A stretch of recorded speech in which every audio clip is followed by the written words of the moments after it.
Donald Trump is being charged with the Espionage Act. Could that act be named the Get Rid of People We Don't Like Act, particularly if they don't want ongoing wars? Donald Trump is being charged with the Espionage Act. Is this potentially because his attitude to war, in particular the Ukraine-Russian war, threatens establishment interest? Now, you know we have complex perspectives on the phenomenon of Donald Trump. I know a lot of you like him. I know a lot of you don't like him. But what's very interesting is the possibility of the fact that the establishment is trying to bring him down using an act that they used successfully to put Assange in jail, to exile Edward Snowden. Is it possible that the Espionage Act has become a catch-all piece of legislation to shut down voices that threaten powerful interests? And again, I say this from the perspective of someone who is not a MAGA hat wearing Trump lover, but respect for those of you that hate the establishment from any perspective. Much of the content we're creating for you today comes from the website of the World Socialist Organization. So this, whatever it may be, is not a right-wing take, and yet it is saying that the establishment are trying to bring down Trump, not because they believe he's a criminal, but because they believe he's a threat.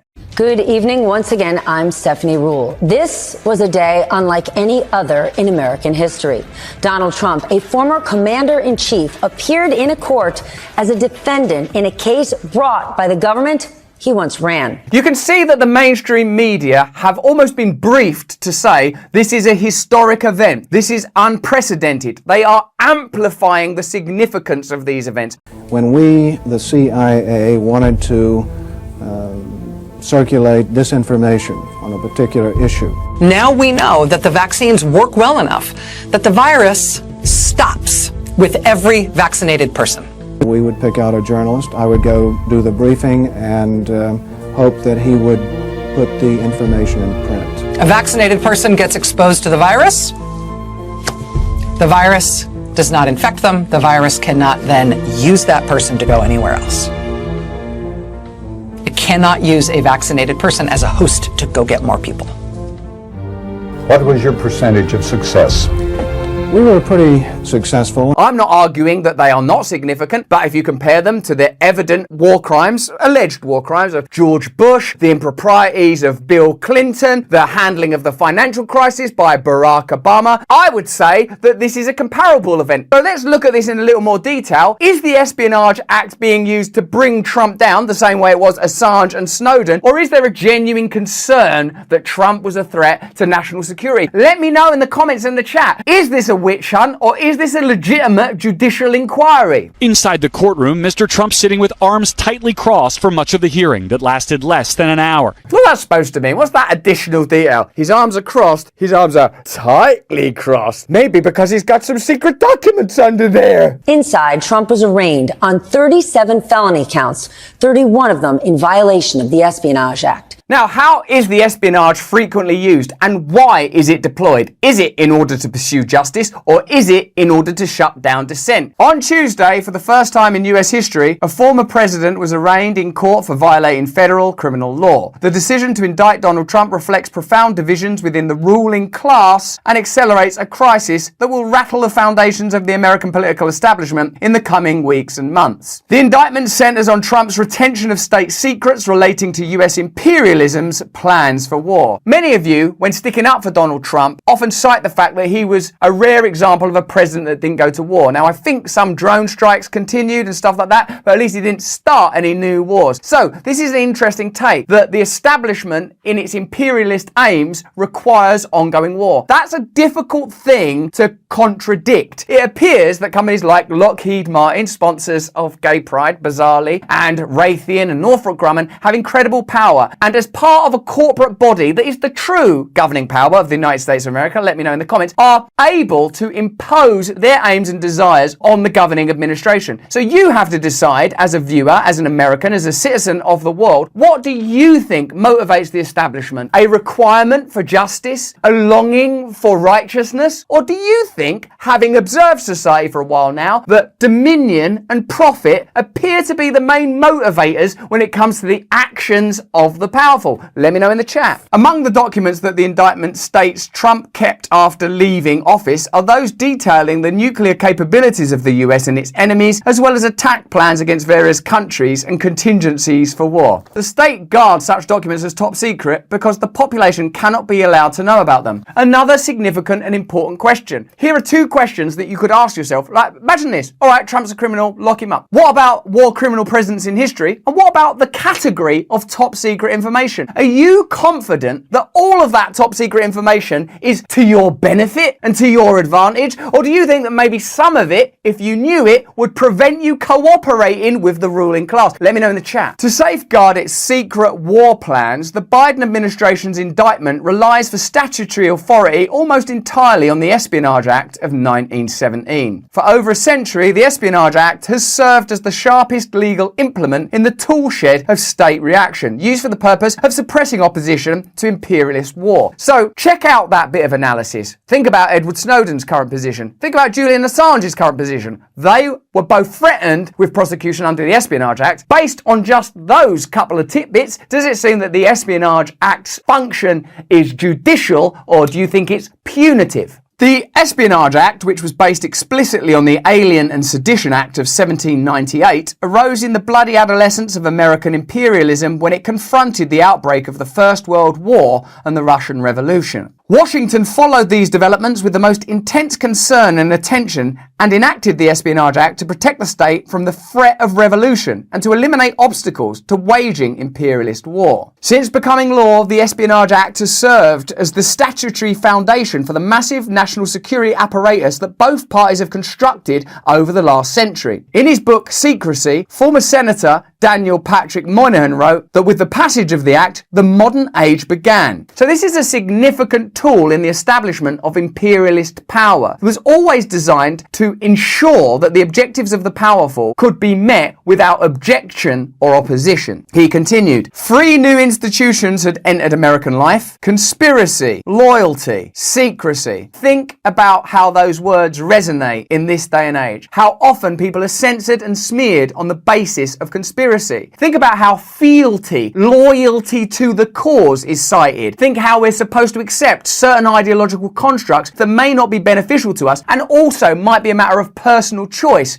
rather than state dictate. And secrecy, think of the contradiction that exists now when all of your information has become accessible by state power. That's what Snowden's revelations outlined and detailed, and it continues to this very day, and in fact has got worse since then, but they are able to keep information from you. There is a bigger conversation to be had here. It's bigger even than Donald Trump and his almighty appeal and ego. Is it the role of government to keep information from you, to have the sole privilege over who can be surveilled, who can have violence enacted upon them, or are there new ways of organising democracy? Each had antecedents, but now there was a difference. Each had become institutional. Bureaucracies were established to attend to each. In time, there would be a Federal Bureau of Investigation to keep track of conspiracy at home, a Central Intelligence Agency to keep tabs abroad, an espionage statute and loyalty boards to root out disloyalty or subversion. When we talk about the deep state and their power, when we talk about the deep state meddling with social media, a new, apparently independent form of communication, we are talking about agencies that are founded on these principles. Perhaps it therefore can be argued that the establishment's problems with Donald Trump aren't based on morality or even criminality, but his ability to subvert and bypass systems of deep state control long established. Let me know what you think in the chat. And all of this would be maintained and the national security would be secured through elaborate regimes of secrecy. Over the course of the 20th century, the Espionage Act has been utilised by Republican and Democratic administrations to carry out some of its most atrocious crimes. During the Second World War, after Franklin Delano Roosevelt's Attorney General Francis Biddle had convicted 18 members of the Socialist Worker Party under the Smith Act for opposing the war, Biddle used the Espionage Act to bar the SWP from distributing its publication, The Militant, through the mail. In exactly the same way that opposition to the Ukrainian war will be censored now, under the auspices of new agencies agencies like misinformation, malinformation, etc. Exactly the same way that during the pandemic, opposing, even now admittedly true voices were censored and controlled. Here we see the seeds that have grown into the state apparatus that's being used today to convict Trump and to control all of us. In the years following the Second World War, the Espionage Act served as the pseudo-legal backbone for the anti-communist witch hunts of the 1950s, including most notoriously the murder of Ethel and Julius Rosenberg on June 19, 1953, on trumped-up charges that they conspired to conduct atomic espionage for the Soviet Union. The government decided to charge the Rosenbergs under the Espionage Act rather than the Atomic Secrets Act because the former carried a death penalty while the latter did not. In 1971, the Nixon administration charged Daniel Ellsberg with violating the Espionage Act after the former RAND employee provided the New York Times and Washington Post with the Pentagon Papers, which detailed the war plans and crimes of US imperialism in Southeast Asia. It's just a short time ago that this state power was used to persecute the other side of the political argument. That's why it's so important that regardless of your current political affiliations, you're able to track tyranny in any form, that you're able to peel away the veneers and recognize that what's underneath it is a desire to control you, to impede your freedom, and to make it look necessary. Though presidential administrations of the 20th century were hesitant to use the Espionage Act too often, any restraint was abandoned by Barack Obama, whose Justice Department prosecuted more people under the Espionage Act than all previous presidents combined. Not part of the narrative often heard in the celebration of his doubtless skills as a charismatic leader and orator. The Obama administration's prosecutions focused solely on stopping leaks of military documents to the press, which essentially means stopping you finding out the truth about your government and what you pay for in foreign wars. Those prosecuted by Obama included Jeffrey Alexander Sterling, a former CIA officer who revealed to New York Times journalist James Risen details of covert CIA spying on Iran, Thomas Drake, a former National Security Agency official who attempted to blow the whistle on NSA spying to the Baltimore Sun, Chelsea Manning, who provided information about US war crimes in Iraq and Afghanistan to WikiLeaks, John Kirikou, who leaked information about the illegal torture of detainees, Edward Snowden, who provided journalists with a massive document showing the NSA were engaged in massive illegal surveillance against the world's population. Yeah, but it was only the world's population. And Daniel Hale, who leaked internal military documents about the Pentagon's drone assassination program. Each use of the Espionage Act will have been sold to you as for your safety, for your protection. But doesn't it actually show massive government corruption? The decision to prosecute Trump under the Espionage Act comes as the Biden administration continues to fight to extradite WikiLeaks publisher Julian Assange from Belmarsh prison in London, where he's been locked in a cell for 4 years. Assange's crime is that he published evidence of massive war crimes conducted by American imperialism and its allies. He faces a potential 170-year prison sentence under Espionage Act charges. Amidst the voluminous media commentary on the indictment, there is little discussion of the content and implications of the documents Trump removed from the White House, which involve the most dangerous and explosive secrets that the US military and intelligence apparatus possess.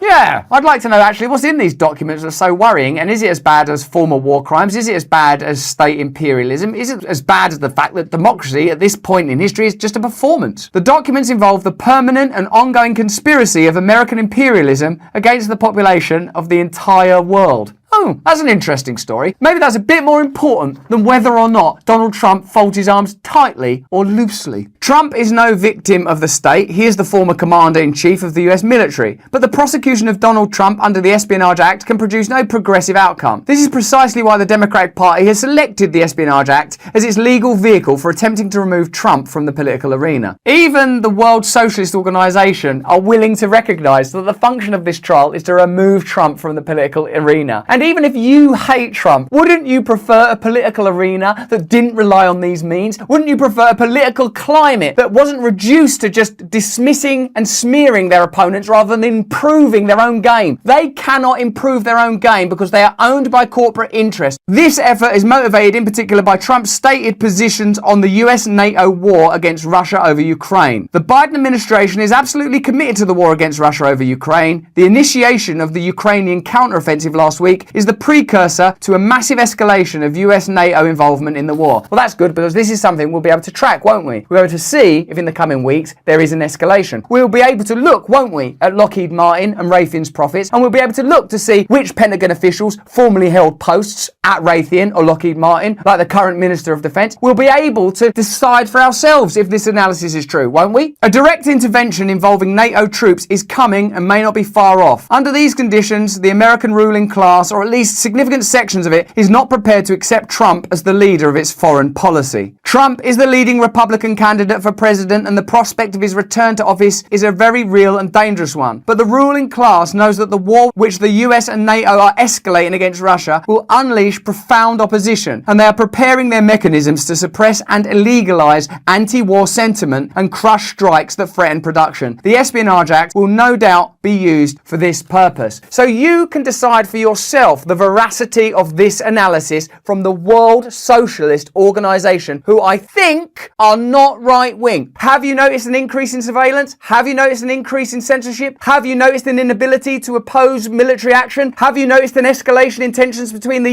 US and China? Have you noticed that the establishment is determined to pursue its agenda at any cost? Have you noticed that there is no real democracy in America? Have you noticed that there is a requirement for real and radical change? And isn't that what we should be addressing? Giving people real democratic options, removing the hegemony that currently has co-opted the Democrat Party, allowing debates between Joe Biden, Marianne Williamson and RFK, letting the people decide for themselves. We've already seen what happened when an even slightly radical figure like Bernie Sanders emerged within the Democrat Party. He was shut down and now he votes for war along with the rest of them. In this instance, in this argument, what we have to recognize is that Trump is being shut down because he's a threat to the establishment. And whether you like it or not, the facts appear to speak for themselves. But that's just what I think. Why don't you let me know what you think in the comments and the chat? How do these crimes tally with the crimes of Barack Obama, with the crimes of Bill Clinton, with the crimes of George W. Bush, with the crimes of Boris Johnson? Why do we even have the category of classification beyond matters that are of direct threat to the domestic population of America and their allies?